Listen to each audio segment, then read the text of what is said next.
Hi there. Welcome to the next travel videos.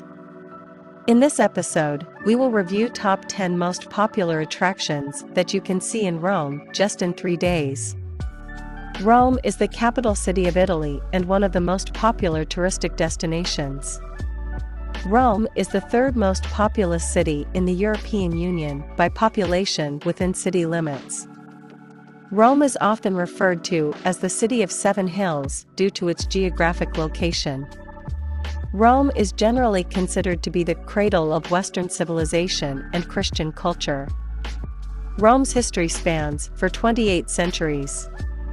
Now, let's try to find out what you can see in Rome in 3 days. We will start our tour at the Roman Forum. It's located in the center of the city with a metro station located nearby. Roman Forum is quite popular attraction among tourists, that is why purchasing tickets in nearby kiosks may take hours. If you would like to save your time, you can buy tickets online. If you are not familiar with the history and architecture of Rome, including the Roman Forum, it might be also worthwhile to purchase tickets for the guided tour, which is typically offered for the groups of people speaking same language of your choice. Okay, let's get back to our first destination and let me give you a quick snapshot of its history.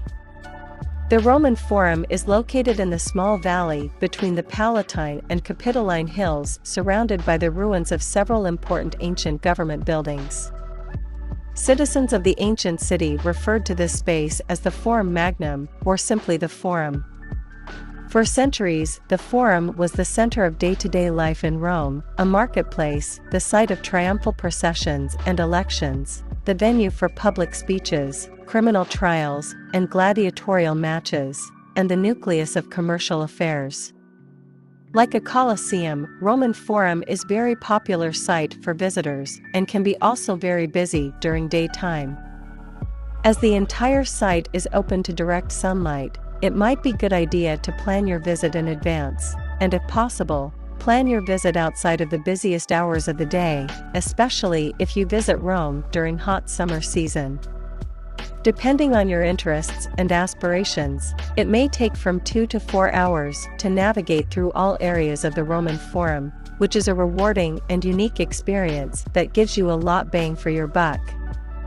If you are not planning to participate in a tour with a guide, it might be a good idea to do some research before your visit and get yourself familiar with history and origins of monuments, buildings, and structures located at the Roman Forum. It took us 2 hours to walk through most interesting areas of the Roman Forum. We didn't rush our tour and took time for taking pictures and enjoying views from different parts of the Forum, including a view from the observation deck, which is located on the rock above the Forum and offers the best view of the entire area. Upon completion of our tour at the Forum around 3 p.m., we headed out towards Colosseum, which is conveniently located right across the street. To get most bang for our buck, we decided to take a guided tour around 3:30 p.m., at the time when biggest crowds were slowly leaving Colosseum while much smaller incoming groups were still noticeable around entry points. Now, let's have a quick dive into the history of Colosseum. Colosseum is the largest ancient still-standing amphitheater ever built in the world. It was built by the emperors of the Flavian dynasty between 72 and 80 AD. The Colosseum is built of travertine limestone, volcanic rock also known as tuff, and brick-faced concrete. Back when Colosseum was built, it could hold an estimated 50,000 to 80,000 spectators, which is an astonishing number for that period of time. The Colosseum was used for gladiatorial contests and public spectacles including animal hunts, executions, reenactments of famous battles, and dramas.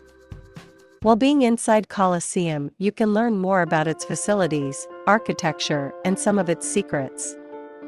Due to enormous amounts of visitors during daytime, we would highly recommend visiting Colosseum either in early morning hours, or another option is to plan your visit around times close to the sunset. Visiting Colosseum during these hours would save you time and energy that is otherwise will be spent on waiting lines inside the Colosseum, where most of the visitors usually take pictures or enjoying views. It took us 2 hours to complete guided tour of the Colosseum, which was started around 3 p.m.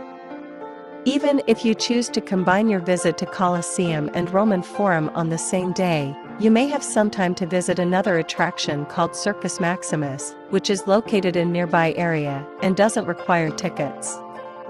The fastest way to get there is to take a quick walk, which shouldn't take more than 10 to 15 minutes. Finally, we just arrived to the Circus Maximus. Now, let's also have a quick dive into its history. Circus Maximus derives its name from Latin and stands for the largest circus. Circus Maximus is an ancient Roman chariot racing stadium and mass entertainment venue. Circus Maximus is located in the center of Rome, in the valley between the Aventine and Palatine Hills. Circus Maximus was the first and largest stadium ever built in ancient Rome. It is measured as 621 meter or 2,037 feet in length and 118 meter or 387 feet in width, and could accommodate over 150,000 spectators. In its fully developed form, it became the model for circuses built throughout the entire Roman Empire. Currently, Circus Maximus is a public park and you can spend as much time as you want, either by walking around, taking pictures, or if you prefer, you can find a spot to just sit back, relax, and enjoy the view. While you could try to visit another place of your choice on the same day, it might be a good idea to take it slow and continue your journey on the next day. Yay! Here's our second day in Rome.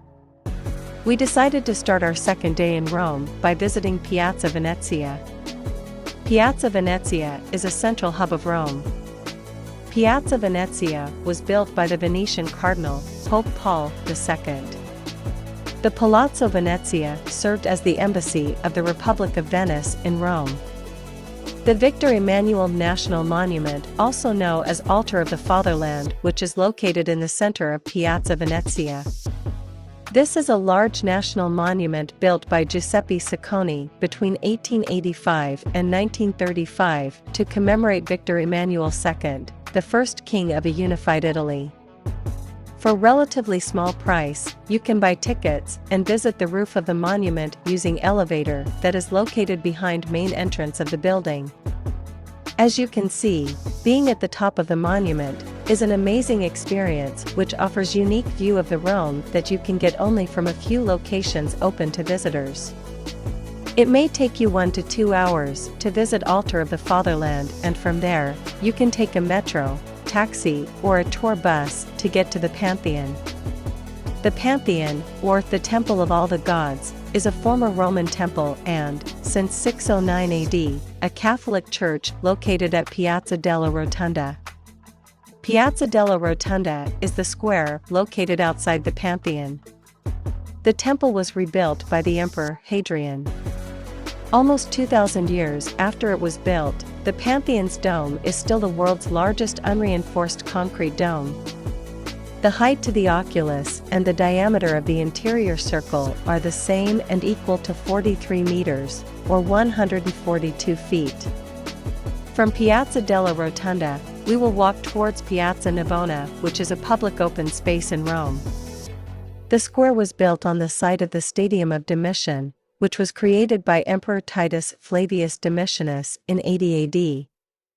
To these days, the shape of the piazza follows the form of the open space of the stadium. The ancient Romans went there to watch the games. Following the fall of the Western Roman Empire, the stadium fell into ruin, being quarried for building materials. Piazza Navona was transformed into a public marketplace and is an example of Baroque Roman architecture.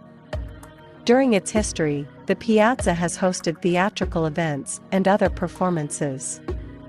In the center of the plaza stands the famous Fountain of the Four Rivers, built in 1651 by John Lorenzo Bernini, topped by the obelisk of Domitian, brought in pieces from the Circus of Maxentius. Piazza Navona has two other fountains. At the southern end there is the Fontana del Moro with a basin and four tritons sculpted by Giacomo della Porta, 1575, to which, in 1673, Bernini added a statue of a Moor, wrestling with a dolphin. At the northern end of the piazza, there is the Fountain of Neptune built in 1574, also created by Giacomo della Porta. We are now heading to the Trevi Fountain, which is the 18th century fountain in the Trevi district. Trevi Fountain was designed by Italian architect Nicola Salvi and was completed by Giuseppe Panini. It is 26.3 meters, 86 feet, high and 49.15 meters or 161.3 feet wide. The Trevi Fountain is one of the most famous fountains in the world and attracts large crowds of tourists.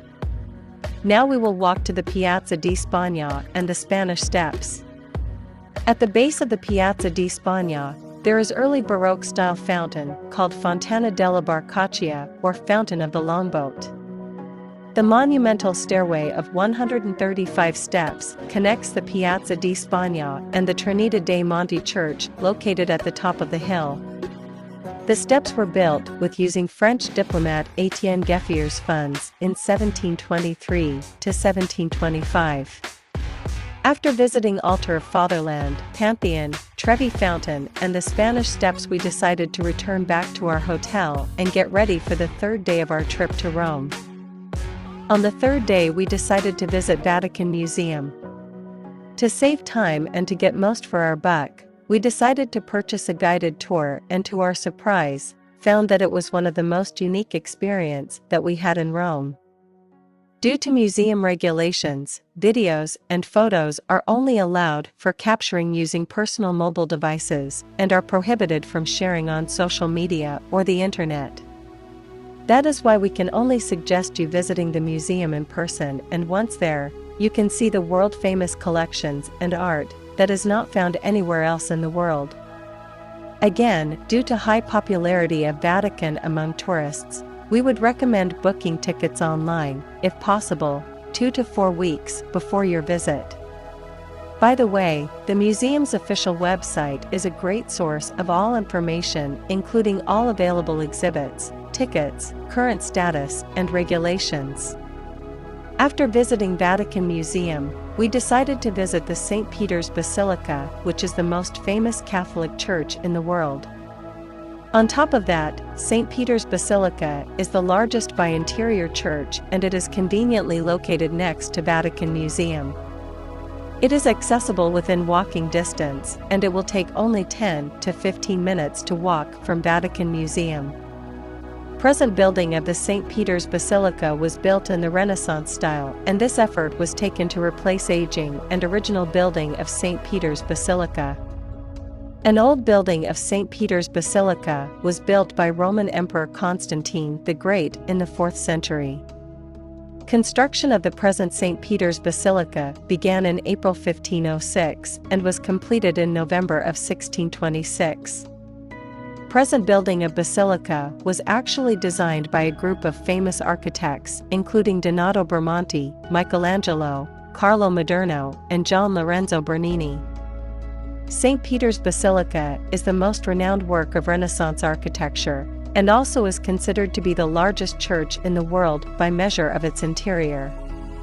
The basilica looks absolutely amazing from the inside, and it is definitely worth investing your time into visiting the building and enjoying amazing arts and statues located inside the basilica. Regardless of your religious beliefs, art and decorations on the walls and ceilings is an amazing piece of art that is scaled to the impressive proportions that exist only in a few places around the world, and St. Peter's Basilica holds a top place in that list without a doubt. From the outside, St. Peter's Basilica is surrounded by St. Peter's Plaza, which is a large plaza located directly in front of St. Peter's Basilica in Vatican City, directly west of the neighborhood of Borgo. The St. Peter's Plaza was constructed between 1656 and 1667 by Bernini. The Egyptian obelisk, known as the Witness, is 25.31 meters or 83.0 feet tall, with total height of 40 meters or 130 feet, including the base and the cross on top. This obelisk is the second largest standing obelisk and is the only one standing obelisk since times of its removal from Egypt. Once you are done with the tour of St. Peter's Basilica, you can take some time to review the other parts of the piazza, including its second section representing a huge elliptical circus, which gently slopes downwards to the obelisk at its center.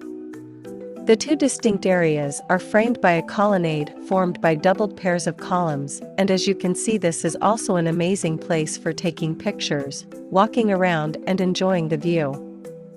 The last destination that we visited on the third day of our trip to Rome was Castle Sant'Angelo.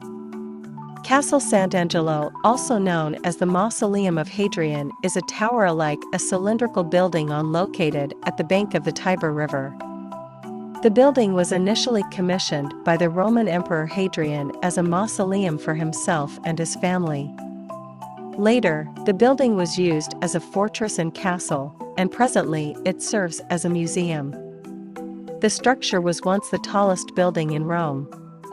The Mausoleum of Hadrian was built between AD 134 and 139 and was a decorated cylinder, with a garden top and golden quadriga. Much of the tomb contents and decorations have been lost since the building's conversion to a military fortress in 401. The popes converted the structure into a castle, beginning in the 14th century, and connected the castle to St. Peter's Basilica by a covered fortified corridor called the Passetto di Borgo. In 1536, Montelupo created a marble statue of Saint Michael holding his sword after the 590 plague to surmount the Caistel. Montelupo's statue was replaced by a bronze statue created by Peter Anton von Verschaffelt in 1753. This statue is still in place on the top of the castle. The Castle of Sant'Angelo was also used as a prison, and a famous Italian philosopher, Giordano Bruno, was imprisoned there for 6 years. Other names of famous prisoners include the sculptor and goldsmith Benvenuto Cellini and the magician and charlatan Cagliostro. As a prison, it was also the setting for the third act of Giacomo Puccini's 1900 opera called Tosca. While the castle offers many interesting spots for taking pictures, learning history, and seeing ancient paintings, the top of the castle is the best place for taking panoramic pictures of surrounding buildings, including top view on Vatican City and other popular places in the area. If you have time, you can visit Café, which is located close to the top of the castle, and have a lunch right inside the castle.